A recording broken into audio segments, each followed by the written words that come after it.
4বার বিমান হামলা সাইরেন বাজানো হয়েছে। 30 মিনিটের কম সময়ের মধ্যে এসব সতর্কতা জারি করা হয়েছে। আজ কাতার ভিত্তিক সংবাদ মাধ্যম আল জাজিরার সরাসরি প্রতিবেদনে এই তথ্য জানানো হয়েছে। প্রতিবেদনে বলা হয়েছে এই সতর্কতার অর্থ হলো রকেট বা ড্রোন হামলা হতে পারে, তবে এখনো পর্যন্ত কোনো হতাহতের ঘটনা ঘটেনি। সেই সঙ্গে কোনো গোষ্ঠী হামলা দায় এখনো স্বীকার করেনি। গত 8 অক্টোবর থেকে গাজা ইসরায়েল এবং হামাসের যুদ্ধে মধ্যে তুমুল যুদ্ধ চলছে।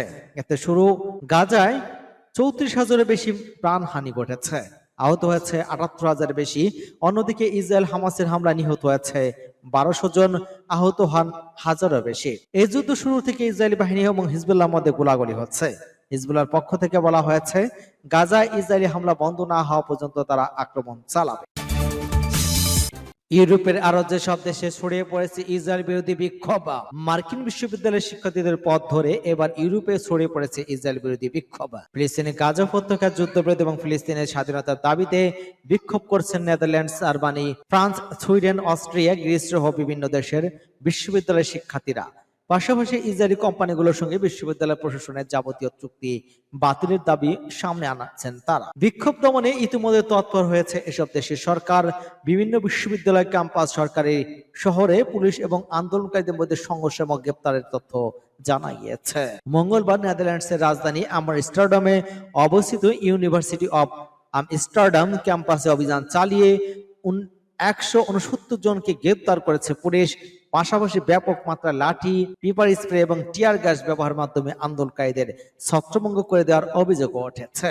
পরে বুধবার সামাজিক যোগাযোগ মাধ্যমে এক্সকে এক বার্তায় আমস্টারডাম পুলিশ জানিয়েছে, রাজধানী শহর এবং বিশ্ববিদ্যালয় ক্যাম্পাসের সার্বিক স্থিতিশীলতা রক্ষায় বাধ্য হয়ে কঠোর অবস্থানে রয়েছে পুলিশ। গ্রেপ্তার 169 জনের মধ্যে 4 জন ছাড়া বাকিদের ছেড়ে দেওয়া হয়েছে বলেও জানিয়েছে পুলিশ। সে 4 জনকে আটক রাখা হয়েছে। পুলিশ উপর হামলার অভিযোগে তাদের বিরুদ্ধে মামলার প্রস্তুতি নেওয়া হচ্ছিল বলে জানিয়েছে পুলিশ। ইউনিভার্সিটি অব আমস্টারডামের পাশাপাশি নেদারল্যান্ডসের আরো 2 বিশ্ববিদ্যালয়, ইউনিভার্সিটি অব আর্ট স্টাডি এবং ইউনিভার্সিটি অব সেলফে ইসরায়েল বিরুদ্ধে বিক্ষোভ চলছে।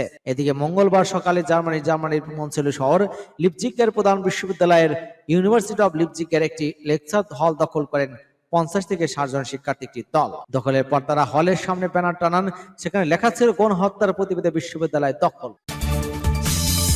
ইসরায়েলকে রাফায় হামলার সবুজ সংকেত দিয়েছে আমেরিকা।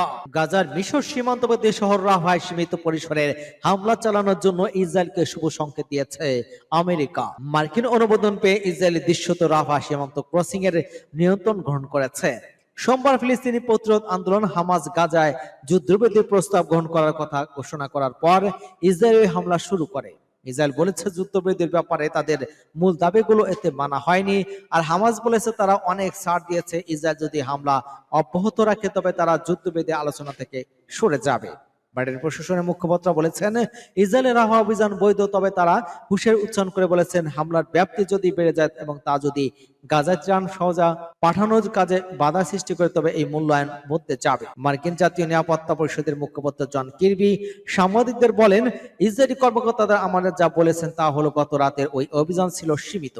এর লক্ষ্য ছিল হামাসের অস্ত্র চোরাচালান এবং তহবিল সংগ্রহের সক্ষমতা ধ্বংস করা। পৃথক এক সংবাদ সম্মেলনে মার্কিন পররাষ্ট্র দপ্তরের মুখপাত্র ম্যাথিউ মিলার বলেন, এখন পর্যন্ত মনে হচ্ছে এটি একটি সীমিত অভিযান, তবে এরপর কি হবে তার উপর অনেক কিছু নির্ভর করছে। তিনি বলেন, আমরা স্পষ্ট করে বলছি যে আমরা বড় ধরনের সামরিক অভিযান দেখতে চাই না। এটিকে বড় সামরিক অভিযানের সূচনা বলা যেতে পারে।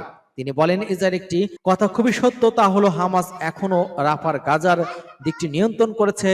এর মাধ্যমে হামাস রাজস্ব সংগ্রহ করেছে। হামাস যাতে অর্থ সংগ্রহ করতে না পারে সেজন্য এই পদক্ষেপ গ্রহণ করা হয়েছে। সূত্র টাইমস অফ ইসরায়েল।